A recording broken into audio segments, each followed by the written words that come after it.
Hi there. Today I wanted to talk a bit about what's been going on reading wise, do mentally a bit of like a May reading reset, mind reset, because I have this uncontrollable urge to make content.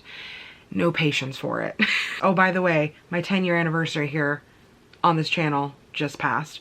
10 years into having this channel, and I still have a lot of like imposter syndrome around creating content, finding if that people will find my content interesting. I do have a few partial vlogs that I filmed in the past few months, if not year, that just never went anywhere. Let me know if you'd ever be interested in seeing them do like a mashup or something. I've also, the other reason that I have a little bit more to share with you is because I've put a lot of timers on my phone. Right now I have timers on TikTok, Instagram, and Facebook. I would spend upwards of like 5 or 6 hours off and on throughout the day on TikTok, which was obviously not healthy. I realized again that I needed less screen time, and when I do that, it tends to equate immediately to more reading time. So I've had a very successful beginning of May.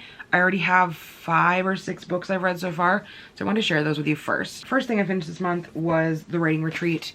This is by Julia Bartz, and I gave this one a 5 out of 5 stars. If you don't know, this is a book about a woman. It's actually a group of, I think, 4 or 5 women that go up to this famous author's illustrious mansion. And it's kind of in the middle of nowhere. It's miles and miles from everything else.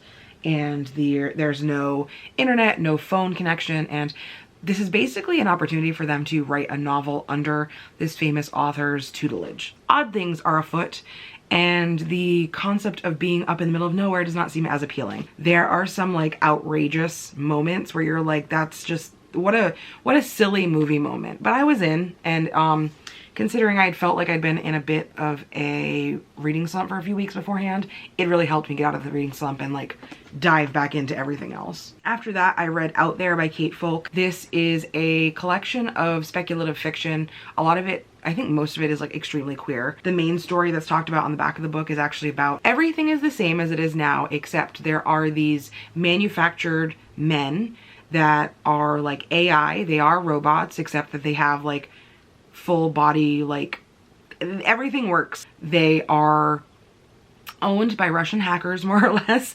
and they are trying to get women to date them so that they can steal their identity, steal their credit card info, stuff like that. Women are trying to navigate wanting to find a partner on like Tinder or something, and then they have to like be very careful about like what the red flags of a robot are. There was a lot of really cool stories in here. I think there was like 1 or 2 misses for me that were just like okay, and so I ended up giving this one a 4 out of 5 stars. But I thought it was really it really like got into the heart of what I love about speculative fiction, which is that creepy sci-fi. Like it reminded me a little bit of like Little Eyes, and the one that was very similar because of the format as well was How High We Go in the Dark, and this one was by Sequoia Nagamatsu, I believe. I also read the first volume of Box of Light. This is a manga about a convenience store that is set right on the edge of life and death. People that are either on the brink of death or are having a brush with death, maybe like someone's choking on a peanut or something, they end up here, and they go here and like have this very mundane experience, and if they check out and leave, like they've passed on. And you can tell that it's like a very transient space. Just because you're here doesn't mean you're necessarily going to die. I just thought it was really cool, and a lot deeper and darker than some of the manga I typically read. So if you are kind of squeamish around thinking about death or dying, I would say be careful, because that's something that I don't usually like to read about. But it was light enough at the same time that I had a really good time. I also just finished a few days ago, this isn't a very exciting cover, but I love this cover. This is an anthology of found footage horror stories, and this is collected by Gabino Iglesias and Andrew Cull. This is an awesome collection of found footage horror stories by a bunch of different authors. I think maybe 1 or 2 of them I'd actually heard of before, because I typically stay more toward like mainstream horror, whereas I believe some of these, if not all of them, are more like indie horror type of authors. I love horror based around found footage or like active things happening. Like I think Devolution, World War Z, are 2 books that I can think of that were more found footage. I love like mixed media found footage type things. They just make me so happy. I tabbed the hell out of it, if you can tell. Yeah, it was a 4-star read overall. I feel like one of the strongest stories was actually something at the very beginning by Andrew Cull, just talking, like, it was an intro to like why this author was part of like collecting these stories, but then it also like threw me for like threw a curveball of this like intense like internet based found footage story. I'm definitely gonna look up all of these authors, because even if I didn't like their story as much, I really liked all the writing in here. It was really memorable. And the last book that I just read, just finished earlier this morning actually, was Happy Place by Emily Henry. I am infuriated with how much I loved this book. I gave this book a 5 out of 5 stars, which I feel like is just, Emily Henry just keeps throwing them out there, and I just love every one of them. It's about this woman named Harriet, and she, some months ago, has broken up with her fiance, and the unfortunate part is that they're part of this huge friend group of people, and they have like 6 of them that are all coupled up now, and they just go together.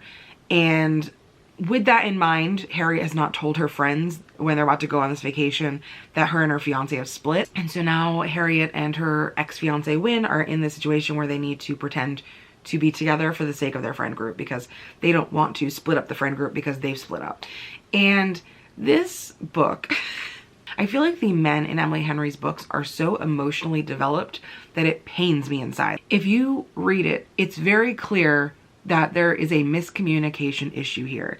And it isn't as painful as it is sometimes in other romance books, but I just wanted the whole time for them to sit down and talk it out and be like, this is why we split up. This is what was wrong. But they don't, because that's how life is and that's how romance books are, unfortunately. And it was just like a small town, New England. It was perfect. I love New England books, and everything about like the characters being here one last time is super nostalgic. They're trying to grasp at memories and try to relive things, and it's just, nothing's quite hitting right. And as someone who is very like deep, well actually no, I'm kind of on the way out of it, but I also have a lot of deep attachment nostalgia wise to certain things, and I try to relive that thing every single time I do it. It is hard as a person that loves those things and tries to live in that nostalgia to be disappointed. So this book hit so many nerves for me, and I loved it. 5 out of 5 stars. Where are we next? I am currently reading another book and working on puzzles very frequently. This one, I'll show you the cover here, is Patricia Wants to Cuddle by Samantha Allen.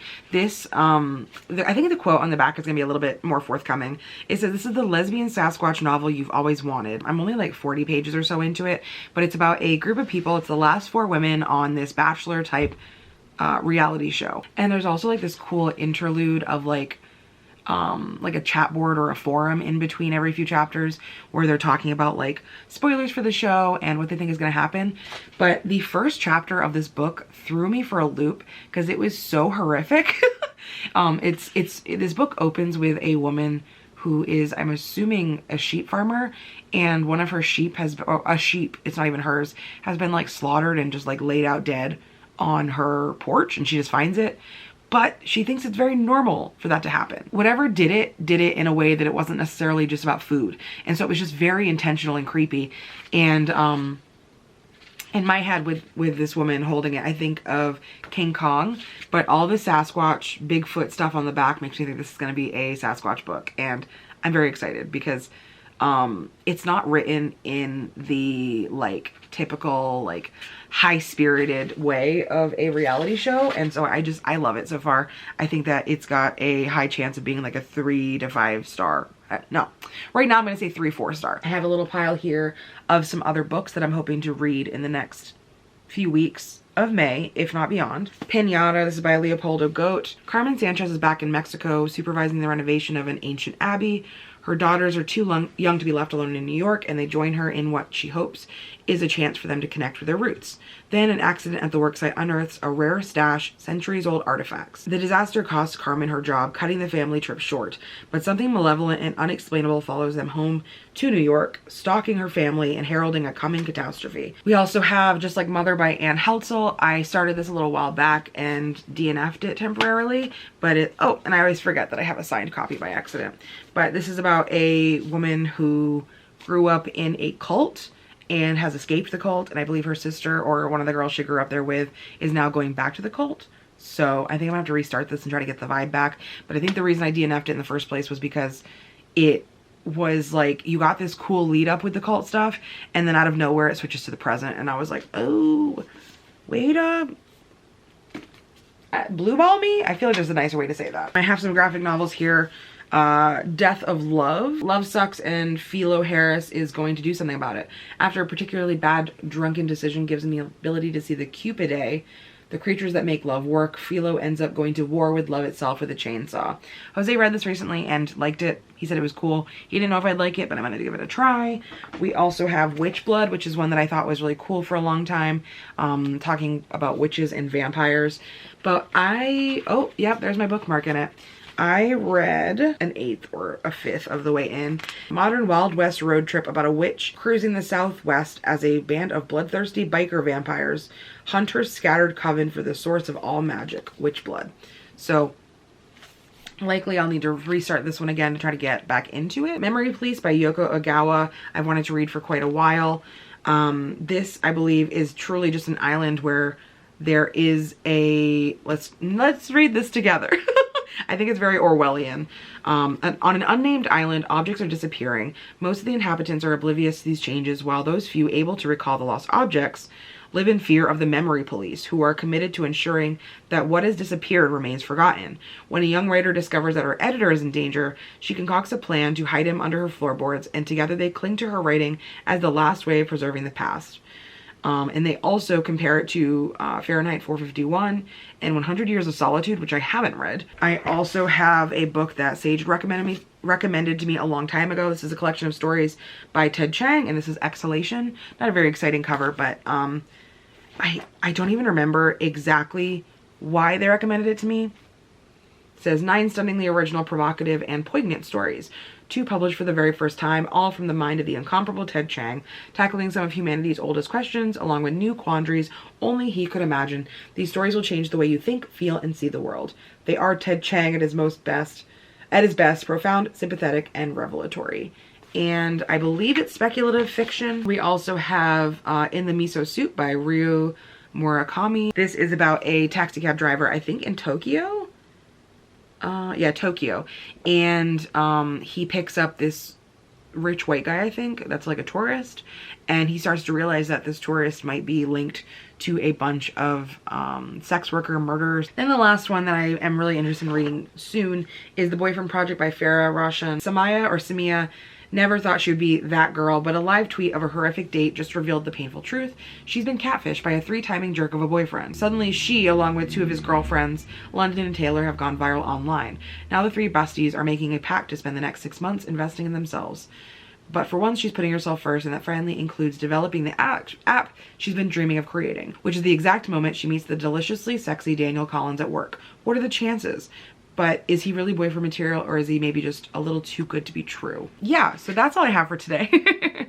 I wanted this to be a little bit more chatty because I feel like when I chat, I am at my best at content making, but when I get a little bit too planny, that's when I start to get a little anxious and not know what the hell I want to do. I hope you enjoyed this. Let me know what you're planning to read, or if you had any great reads this past month. I'd love to get a little update on your TBR as well. More than anything else, I would say if you're interested in what I'm reading, like actively, please check out my Instagram. It is just at Jurassic Reads. Thank you so much for watching. If you watch all the way to the end, I love you so much. And I hope to see you next time.